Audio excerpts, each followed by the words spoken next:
예, 세 번째 시간을 시작하도록 하겠습니다. 이 11장 변전수에는 그 책 챕터 자체는 한 20장 정도밖에 안 됩니다. 근데 여러분들한테 좀 많은 부분을 설명해 드리기 위해서 동영상도 보여드리고 사진도 보여드리는 거거든요. 그래서 11장 변전수는 변전공학이라는 식으로 해가지고 별도로 책으로 나와 있는 경우도 있습니다.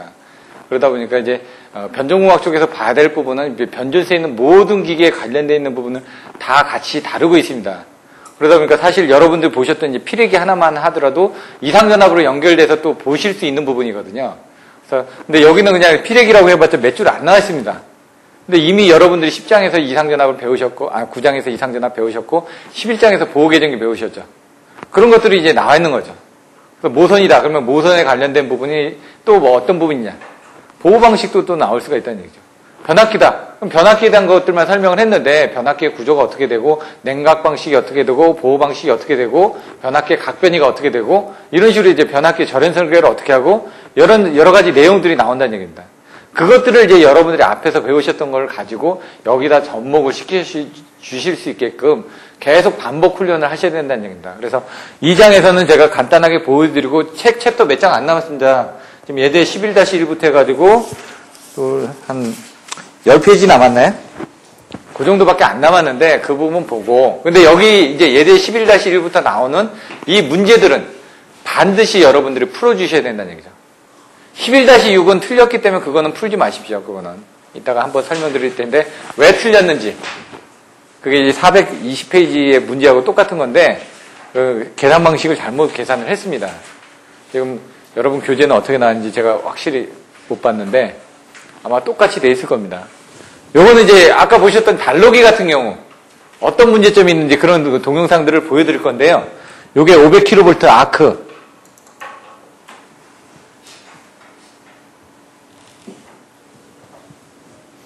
(500kV) 쪽이 살아있는 상태에서 부하전류를 개폐하면 어떻게 되는지 그런 것들을 보여드릴 겁니다.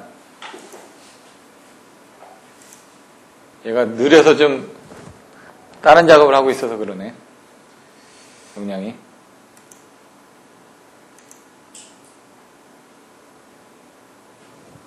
뒤에 막 숨어 있어서 지금.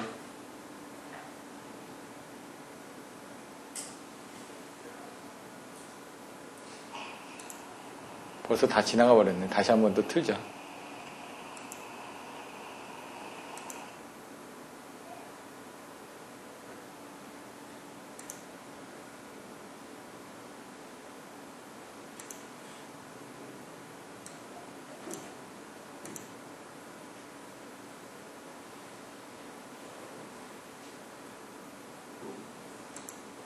그 전에 한번 보셨을 텐데 이게 포인트가 다 넘어가 버렸네.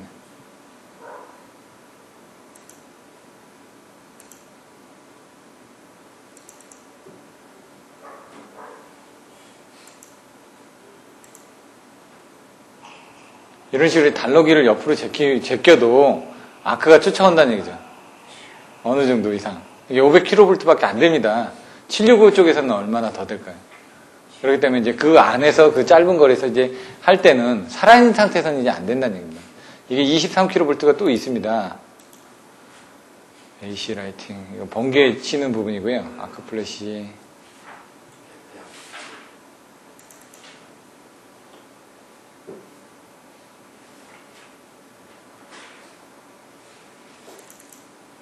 눌렀는데 얘가.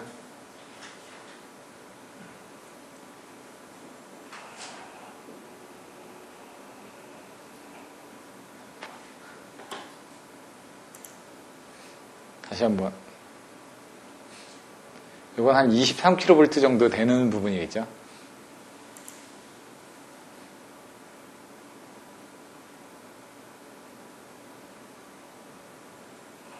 PC가 느려가지고 여기 지금 제껴져도 마찬가지로 지금 아크가 쫓아오는 거죠. 지금 어느 정도. 이런 식의 내용들이 있고 또 보면은 그 가스 소화하는 부분도 보시면 이렇게 확산되는 게 보여집니다. 이걸 찍은 게 있거든요. MCCV 같은 것도 안에 소화하는 것들을 찍어놓은 것들이 있습니다. 예. 이거 옛날에 한 번씩 보여드렸던 것 같은데 파워 퓨즈 같은 것도 플래시 오버 할 때 코로나 할 때 이거 한번 보여드렸었을 텐데요.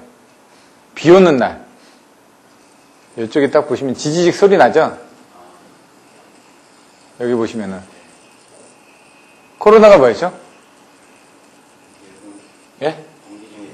공기 중에 절연이 파괴되어 엷은 빛이나 소리를 내면서 방전하는 현상이 코로나였죠. 근데 여기 보시면 날씨 계수가 나온다. 코로나 인계전압 수식이 어떻게 됐죠? 2제로는 24.3 M0 M1 델타 D 로그 11m라는 R0. 여기서 거기 날씨 계수, 표면 계수가 나오지 않습니까? 여기가 이제 비 오는 날이니까 날씨 계수가 떨어지겠죠. 표면이 뭔가 이제 돌출이 돼 있다 보니까 그쪽에서 아크가 생기는 거고요. 이런 것들 동영상 보시면서 그런 것들을 자꾸 생각을 하셔야지만 된다는 얘기죠.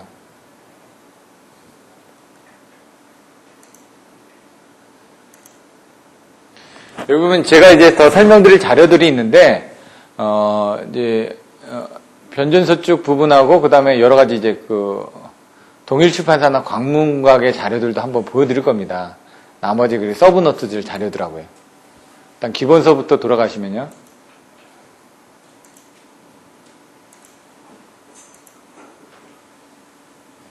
자, 이제 기본서에서 변전소에서 접지를 하는 목적. 세 가지가 있습니다.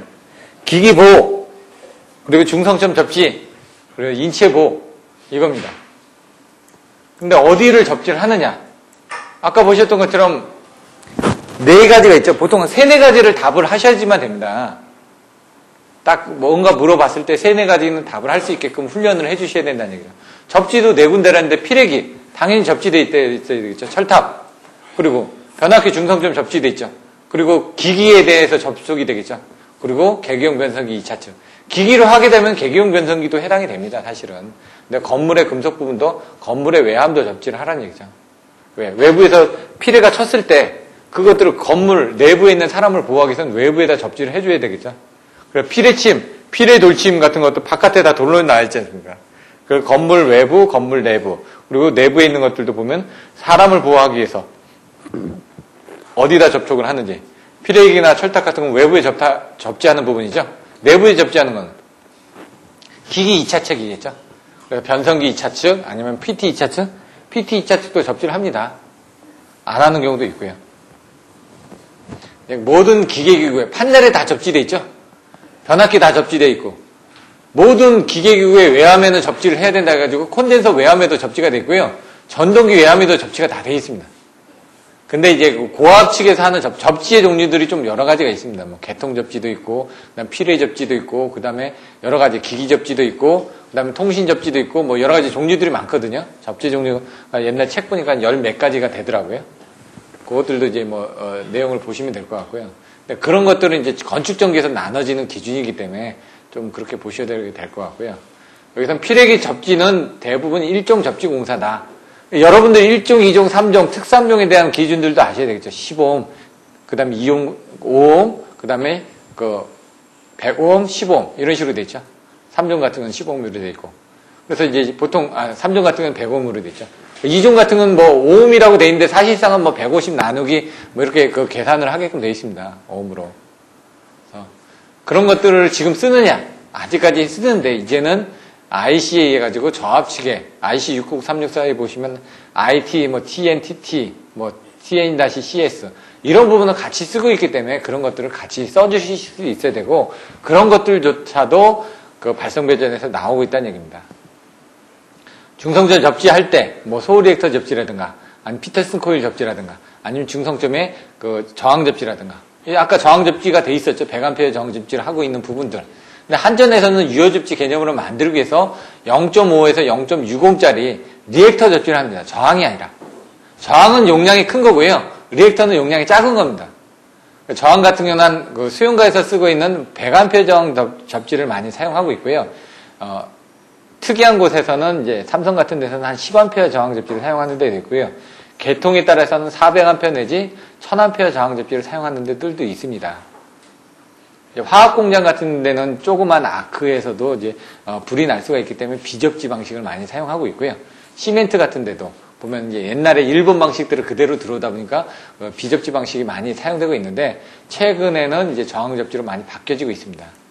개경 변성기 2차측 접지 이런 것들은 왜 접지를 하냐? 기준을 잡기 위해서 접지를 합니다. 기준을 사실은 기준 왜? 그 기준을 통해 가지고 전이차가 생기거든요. PT도 중성점을 접지를 잡는 걸 기준을 잡아주는 겁니다. 그걸 안 잡아주면은 전압은 뜹니다. 허공에서 뜨다 보니까 막 그 플로팅 돼서 뜨다 보니까 정확하게 기준이 안 나오는 거죠. 예를 들어 0V부터 뜨면은 100V인데 1000V부터 뜨면 1000V하고 1100V 사이가 되는 거죠. 딱 전압을 찍었을 때 1000V가 뜨는 것처럼 보여진다는 얘기죠. 기준 전압이. 허상의 전압도 뜨긴 합니다.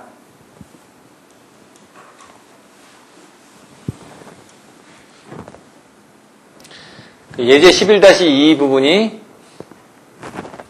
차단기하고 단로기의 역할입니다. 여기 보면 네 가지로 나눠줄 수가 있죠. 차단기, 단로기를 역할을 설명하고 이들을 개폐함에 특히 주의할 사람. 차단기의 역할, 단로기의 역할, 차단기 개폐 시 주의, 단로기 개폐 시 주의. 차단기의 역할은 뭐죠? 정상시의 부하전류뿐만이 아니라 사고전류도 차단할 수가 있다. 이게 차단기입니다. 근데 단로기는 충전회로를 개폐하기 때문에 부하전류나 고장전류는 개폐할 수가 없다. 이 두 개의 차이가 있다는 얘기죠. 그 차단기는 개통을 분리시킨다 이거죠. 고장 부분을. 그래서 사고가 확대되는 것을 방지함과 동시에 정해진 동작 책무를 만족할 수 있어야 된다. 그런데 단로기는 점검이나 수리를 할 때 이건 사고시가 아니라는 얘기죠. 뭔가 점검할 때 교체할 때 전원으로 분리해서 안전을 확보하는 거죠. 그 차이가 있다는 얘기죠. 그러니까 단로기는 항상 죽여놓고 써야 되는 거고 차단기는 죽이지 않고도 쓸 수가 있다는 얘기죠. 평상시 때 부하시나 사고시에 죽이기 위해서 차단기를 사용하는 거고 이걸 죽이고 나서 작업할 때 단로기를 쓰는 거고 그러다 보니까 이런 것들을 사용할 때 주의할 사항들이 있다는 얘기입니다. 3번 차단기 개폐시는 설치 장소 중요시 이런 것들을 이제 작업자, 정전, 그 다음에 안전 이런 것들, 오조자 이런 것들을 보시면 되는데 단로기는 잘못해서 부하전류를 끊으면 안 되니까 항상 차단기를 먼저 끊고 그 다음에 단로기를 끊고 단로기를 붙이고 그 다음에 차단기를 나중에 붙이고 이게 그 순서란 얘기입니다. 뭐든지 먼저 하느냐 늦게 하느냐 이게 헷갈려질 수가 있는데 그거는 사고전류를 먼저 차단하고 그 다음에 부하전류를 투입을 할 때는 먼저 충전전류를 차단하고 그 다음에 부하전류를 투입하고 이런 식으로 내용이 나와 있다는 얘기입니다. 그래서 나중에 보시면은 차단기가 개방되어 있는 걸 확인하고 단로기를 개방하거나 아니면 단로기와 차단기의 인터럭을 설치해서 단로기를 이용을 해서 투입을 할 때 차단기가 투입이 되어 있으면은 단로기가 투입이 안 되게끔 한다든가 이런 식으로 되어 있어야 된다는 얘기죠. 둘 중에 하나는 따로따로 움직이게끔 인터럭을 설치를 하라. 차단기의 정격, 동작 책무. 정격은 뭐라고요?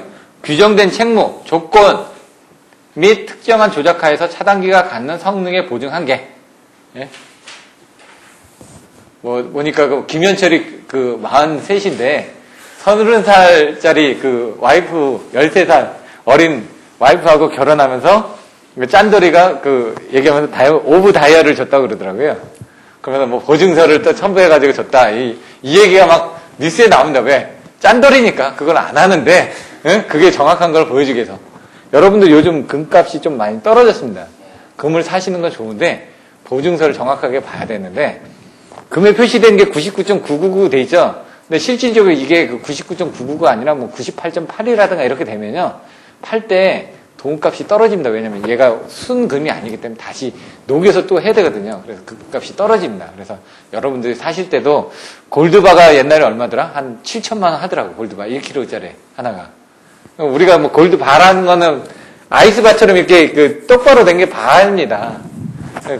그런 것들도 이제 뭐 가지고 계신 분들도 있겠지만은 그런 것들도 사실 때 잘 사셔야 된다는 얘기죠. 재테크도 안전한 데서 좀 싸게 산다고 하다 보면은 독박을 쓸 수가 있습니다. 내용들 한번 보시고요.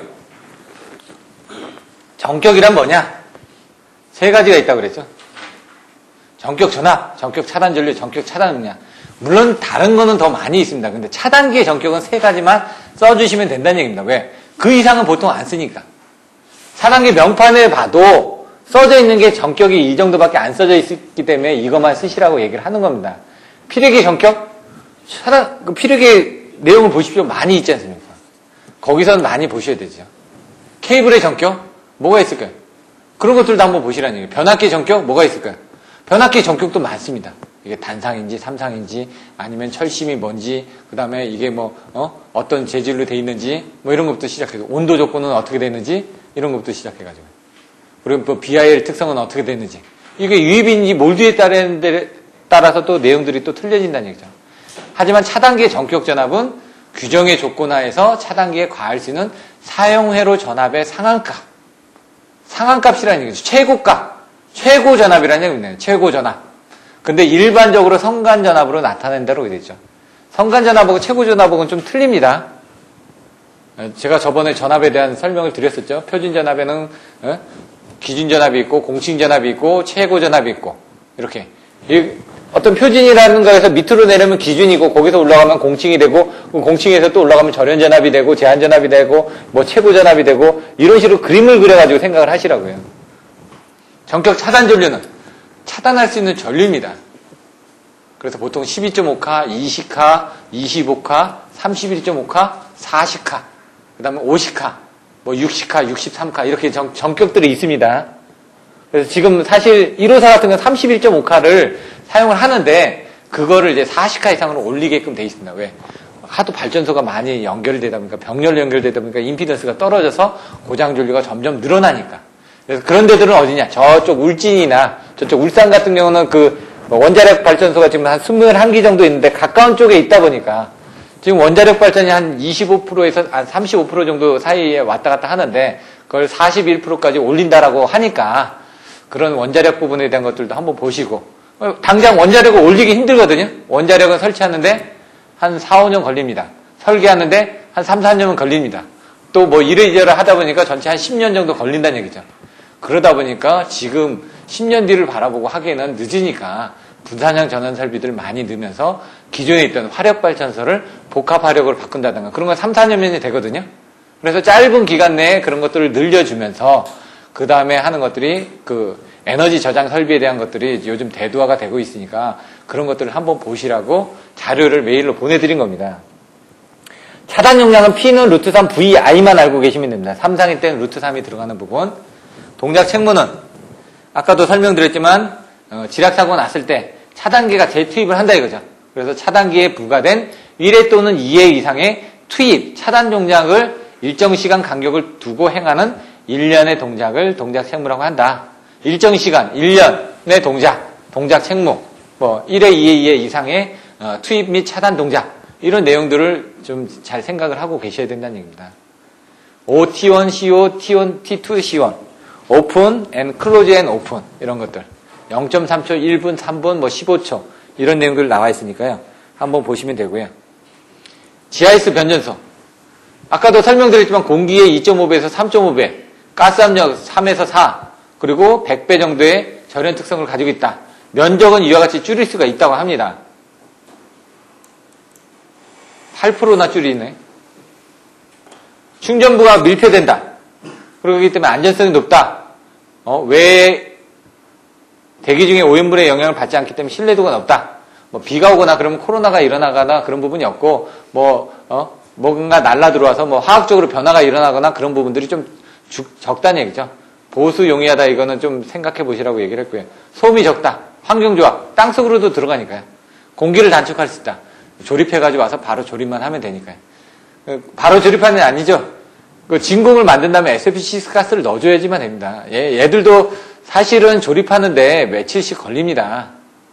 기존에 있던 거 보수하는데 그렇게 어렵진 않습니다. 제가 옛날에 BCT 같은 것들 교체하는 걸 봤는데 정전시켜놓고 한 2, 3일 만에 작업은 하더라고요. 근데 안에 드러내놓고 왜냐면 구조물이다 보니까 구조물을 올리고 설치하고 그게 시간이 걸리지 나머지는 그렇게 시간이 걸리진 않습니다. 내부를 직접 눈으로 볼 수 없는 단점이 있다. 가스 압력 같은 거 아까 보셨죠? 20도에서 상온을 기준으로 하는데 마이너스 20도씨에서 액화를 하기 때문에 그런 부분 보셔야 되고 압력 같은 경우는 6kg가 적정인데 한 5.5나 5kg 정도로 떨어지면 근데 이건 차단기에서의 압력이고요. 모선에서의 압력은 한 5kg 정도만 되면 됩니다. 그러니까 모선에서의 경보는 또 틀려집니다. 차단기는 왜? 얘가 차단을 해줘야 되니까 좀 더 압력이 세져야 되니까. 액화 방지 대책, 뭐 고가다 이런 내용들이 나와 있으니까 보시면 되고요. GIS 외관입니다. 아까 보셨던 것처럼 케이블이 들어와서 단로기를 통해서 여기 피레기 있다고 그랬죠? 실제로 이렇게 피레기가 있습니다. 그리고 여기 MF가 이렇게 달려있고요. PT는 보통 상부로 올라가 있습니다. PT는. 여기 MF이다 보니까 같이 들어가 있는 거고요. 그럼 CT는 1차 측에 하나, 2차 측에 하나. 이렇게. 그리고 양쪽에 뭔가 기계기구를 개폐할 때 뭐가 필요하다고요? 달로기가 필요하잖아요. 달로기가 있고 달로기를 한 다음에 확실하게 또 오픈하기 위해서 어싱 스위치들이 다 중간중간에 들어가 있습니다. 달로기 양쪽에 있고요. 그 양쪽에 또 어싱 스위치가 있습니다. 그리고 모선 쪽에 있고요. 모선이 3상에 이렇게 되어 있고요. 이게 A하고 B 두 개로 나눠져 있습니다. 이것은 계산을 해야 되는데 문제에서 보시면은 22.9kV에 500MV입니다. 여기에 차단기 용량은 얼마짜리를 써줘야 되냐?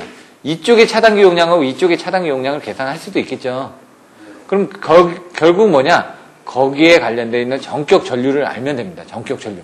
왜 전격 전류가 임피던스를 알면은 IS는 퍼센트 임피던스 분의 IN이니까 고장 전류를 알겠죠. 그 고장 전류보다 큰 차단기 용량을 쓰면 된다는 얘기죠. 근데 이걸 계산할 때 R은 I분의 V, 거꾸로 계산하면은 P는 R분의 V 자성이죠. 그래서 여기 P 값을 넣은 겁니다. 왜? 여기다 2를 곱하고 여기다 2를 곱했습니다. 그러면 2의 자성이 되고 2의 I가 되죠. 왜? 위, 아래 똑같은 걸 곱하면은 나누거나 해도 똑같죠? 그러니까 2를 곱해서 이게 전압의 자성이 22.9의 자성이 나오잖아요. 전력량은 500MV가 나오죠. 그럼 거기에 임피던스는 1.049라는 걸 아실 수가 있죠. 그럼 1.049에서 요만큼이 더 지나가서 임피던스가 들어가게 되면 여기는 당연히 임피던스가 더 늘어났으니까 고장 전류가 줄어들겠죠. 그래서 선로의 임피던스는 이만큼이니까 이게 10kg니까 이렇게 연계가 됐다는 얘기입니다. 그럼 전체적으로 이 임피던스하고 이 임피던스를 합하게 되면 3이란 임피던스는 그대로고 X 임피던스만 늘어나겠죠. 4.16에다 1.049 더하면 한 5.2 정도가 나오겠죠. 그게 나왔다는 얘기죠. 근데 R과 X를 더한 값이 임피던스니까 임피던스를 넣어가지고 I는 R분의 V 자성이죠. 똑같지 않습니까? I는 R분의 V 자성. V죠 그냥. I는 R분의 V인데 요게 킬로볼트이기 때문에. 그래서 이제 10의 3승이 들어간 겁니다. 그 요거는 한 상으로만 보다 보니까 이게 상전압으로 계산한 거죠.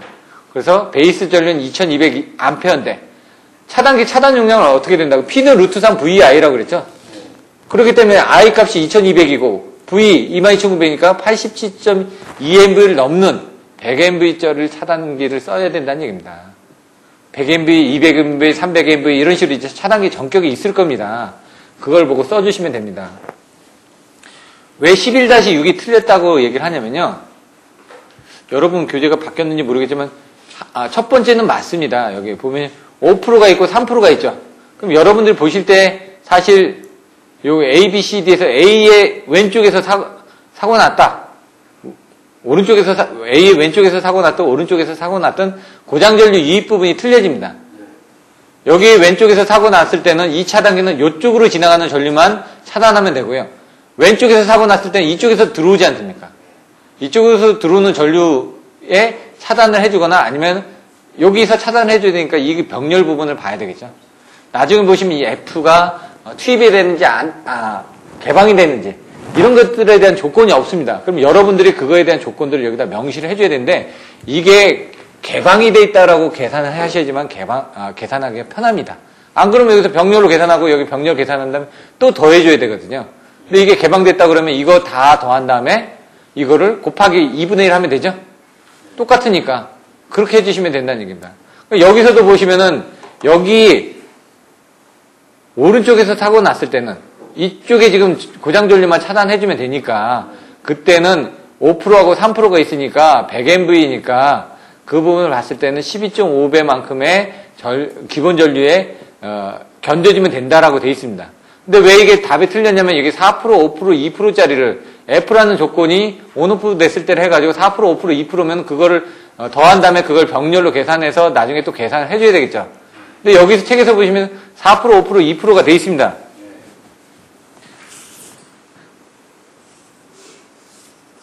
여기도 4%, 5%, 2%가 되어 있죠. 근데 여기 이제 책에서는 4%, 5%, 2%가 되어 있는데 여러분 책에는 어떻게 되어 있나요? 여기도 똑같습니다. 4%, 5%, 2%가 되어 있나요? 옛날 책 같은 경우는 이게 5%, 5%, 2%가 되어 있었습니다.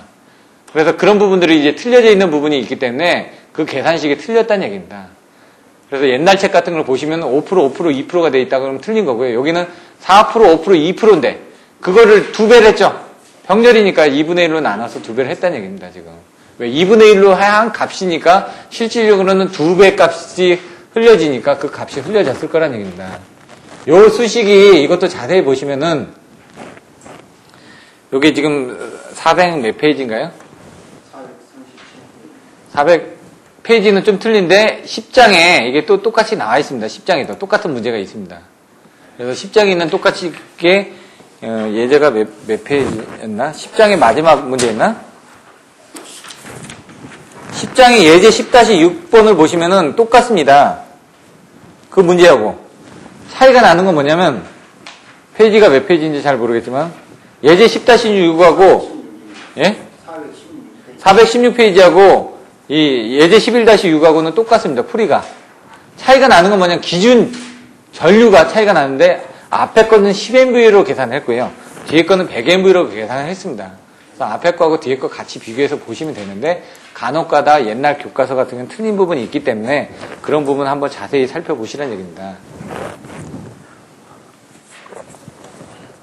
자, 11-7 단락 용량의 경감 대책. 이거 25점짜리로 나온다고 그랬죠. 차단기의 차단 용량이 커진다. 단락 용량이 커진다는 건 사고 전류가 커진다는 얘기죠. 예? 지락 전류가 증가한다. 그 다음에 열적 기계적 가전류 강도가 증가한다. 뭐 이런 식으로 내용이 나왔었죠. 그래서 그런 것들을 대책은 뭐냐 이거죠. 단락 용량의 문제점도 여러분들이 써주실 수 있어야 된다는 얘기입니다. 대책은 전압을 올려주게 되면 어떻게 된다고요? 임피던스가 줄어듭니다. 왜? 전류가 줄어드니까. 고장 전류가 줄어든다는 얘기죠. 현재 채용하고 있는 것보다 한 단계 높은 상위 전압의 계통을 구성한다. 22.9에서 154로 느껴지면 고장 전류가 줄어들죠. 하지만 이제 사실 이게 설계에 대한 특성들이 값이 올라갑니다. 왜냐면 전압을 무작정 올려줄 수가 없습니다. 표준 전압을. 왜냐면 그 기계 저연 때문에 가격이 올라가기 때문에. 그래서 가장 경제적인 전압을 선정하는 방법들 여러 가지가 있는데 그것들을 여러분 용량에 따라서 선정을 했었죠. 그래서 고유 송전 용량으로 계산하는 겁니다. 이 전압에서 보내질 수 있는 송전 용량은 얼마니까 이 정도 전압을 쓰는 게 좋겠다. 그럼 그 안에서 전압을 조금 더 올려주거나 정격에서 낮춰주면 좋다는 얘기죠. 그래서 외국 같은 경우는 정격 전압들이 좀 틀려집니다. 우리나라는 6.6이라는 전압을 쓰는데 외국은 11kV를 쓰거나 13.8kV를 씁니다. 근데 우리나라는 6.6 다음에 보시면 거의 22.9kV입니다. 근데 이제 우리나라도 보시면 33kV가 있습니다. 저 제철 변전소에 가면.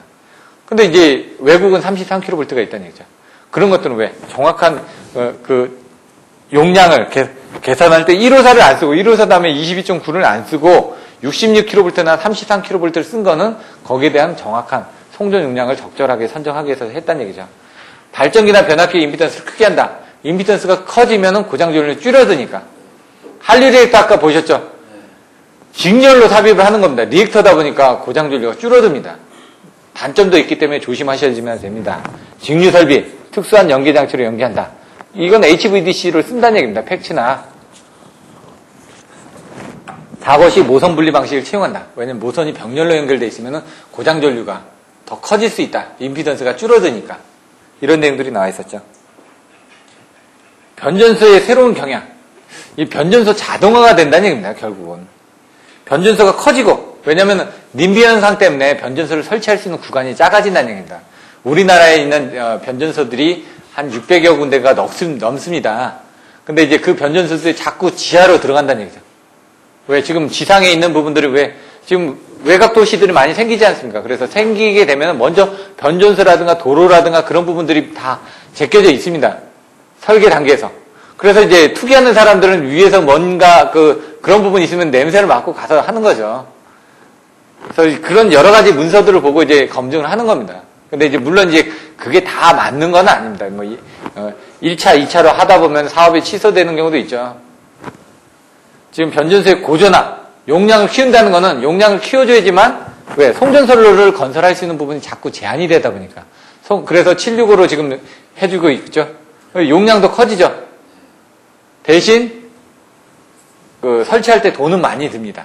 하지만 거기에 대한 신뢰성은 더 커진다는 얘기죠. 345가 2000에서 4000M로 대형화되고 있다. 345가 아까 변압기가 2000M였죠? 그래서 대형화가 되어 있다. 765 쪽으로 많이 가 있다. 초소형 변전소의 건설. 초소형으로 갈 수 있는 부분들도 왜냐면 돈이 많이 들어가니까. 그러니까 변전소를 자꾸 작게 짓는 거죠. 명동 같은 데는 지하에 있습니다. 명동 같은 경우는 변전소가. 한전에. 그리고 이제 코엑스 같은 데도 보시면은 부지를 제공하는 겁니다. 저기 2호선 그 테크노마트역 같은 데도 부지를 제공을 합니다. 그래서 22,900으로 수전을 받지만 용량을 크게 해서 수전을 받는 거죠. 다 옛날에 이제 그 법이 바뀌기 전에는 10MV밖에 그 수전을 못 받았습니다. 22.9에서. 그 다음에 22.9에서 1호사를 하려면은 그 지하 같은 데 하려면은 GIS로 가야 되거든요. GIS로 가면 값이 비싸지죠, 벌써. AIS로 하는 게 아니라. 지중해는 어쩔 수가 없으니까. 근데 아까 보셨던 25.8kV GIS를 쓰게 되면은 더 콤팩트해지지 않습니까? 용량은 적정한 용량. 예를 들어 40MV까지는 25.8kV로 수전을 받을 수가 있으니까. 그래서 그런 식으로 용량을 줄여 나갈 수가 있다는 얘기입니다. 운전보수의 근대화. 아까처럼 이제 그 딱딱 전격 전압을 맞춰지다 보니까 이런 것들을 여러 가지 설비들을 제어할 수 있는 부분에 대해서 자동 제어도 가능하다는 얘기입니다. 이게 전부 다 이제 자동화되는 개념으로 이제 보셔야지만 됩니다. 짜가지고 자동화되고. 내용은 한번 보시면 될 것 같고요. 마지막으로 이제 예제 11-9 스카다 시스템입니다. 슈퍼바이저리 컨트롤 앤 데이터 애퀴지션. 스카다라고 되어 있습니다. 이것들이 뭐라고요? 원방 감시 제어. 자동화입니다. 원방에서. 그러니까 멀리서 제어를 하는 겁니다. 자동화로. 옛날에 여러분 삐삐 하면 어떻게 됐습니까? 가서 전화를 했죠. 지금은 어떻게 됩니까? 핸드폰으로 그냥 바로 영상통화도 하죠. 음성뿐만이 아니라. 지금은 어떻게 되냐. 웹 깔아가지고 여러분들이 집에 있는 거 밥 얘기도 나죠. 저기, 배고프면 자기한테 얘기하라고 밥 준다고. 그러면서 전화기로 해가지고 밥 하는 거 그런 것들도 선전에 막 나오지 않습니까? 쿠쿠도. 왜냐면 요즘은 뭐든지 다 제어할 수가 있습니다. 예를 들어 농장 같은 경우도 웹만 깔아가지고 여기서 온도 조건을 받는 겁니다. CCTV로 현장을 봐가지고 온도 조건 보면서 침입자도 감시할 수가 있고 온도가 올라갔다 그러면 버튼 누르면은 물 뿌려주고 그 다음에 창 닫고 다 할 수가 있다는 얘기예요. 외부로 제어할 수 있는 설비들이 마찬가지 변전소도 변전소 자동화에 대한 부분이 나와 있기 때문에 IC61850을 이용한 변전소 자동화 이런 부분들도 문제가 나올 수가 있고요. 그다음 배전 자동화, 코다스 시스템 같은 거 그런 것들도 내용으로 나올 수가 있습니다. 실질적으로 배전 자동화를 하면 좋은 게 뭐냐면은 사고가 났는데 안 가도 된다는 얘기입니다. 현장 상황을 우리가 다 감시를 해가지고 RTU라는 성분, 리모트 터미널 유니트를 해가지고 피더 쪽을 받는다 그러면 FRTU라고 돼 있거든요. 피더 쪽에서 시그널을 전송을 받아가지고 그쪽에 사고가 났다. 그럼 여기 사고 났으니까 앞뒤 끊어. 그리고 나서 다른 쪽으로 절체를 해버리는 겁니다. 그리고 나서 사람들이 현장을 도착하게 되면은 시간을 줄여줄 수가 있고 사고 구간이 이제 확보가 된다 보니까 다른 구간으로 정전을 파급되지 않게끔 만들어줄 수도 있고 이런 것들이 지금 이제 아까 얘기한 것처럼 사고 구간을 제거한다. 차단기로. 그러면 인체를 보호할 수 있다. 접지 내용들 나왔죠. 그런 내용들을 종합적으로 해가지고 짬뽕해서 쓰면 됩니다. 그럼 배전 자동화에서는 선로 및 운전 쪽의 자동화, 배전 쪽에 대한 그 전력 정보를 받을 수 있고, 부하를 또 제어할 수가 있죠. 집중적으로 제어할 수 있죠. 그리고 자동적으로 원격 검침을 할 수가 있죠. 통신을 하니까.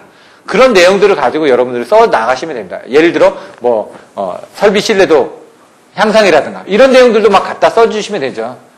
경제적인 부분은 아니고요. 왜냐면 돈이 일단 자동화가 되다 보니까 많이 들어가니까. 근데 아까처럼 유지보수할 때 좀 편해지는 내용들이라든가 거기 보시면 그런 내용들이 중복되는 내용들이 있습니다. 그런 것들을 많이 써주시면 됩니다.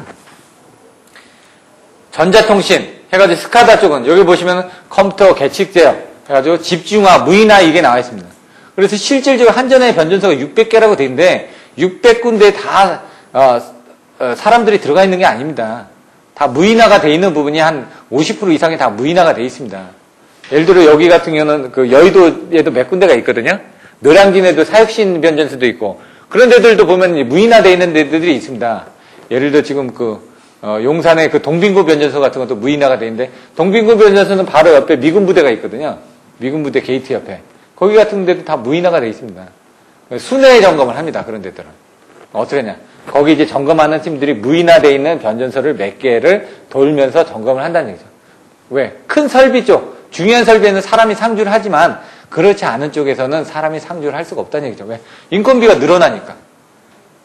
그래서 이런 자동화, 무인화 이런 부분에 대해서 여러분들이 좀 많이 또 알고 계셔야지만 됩니다.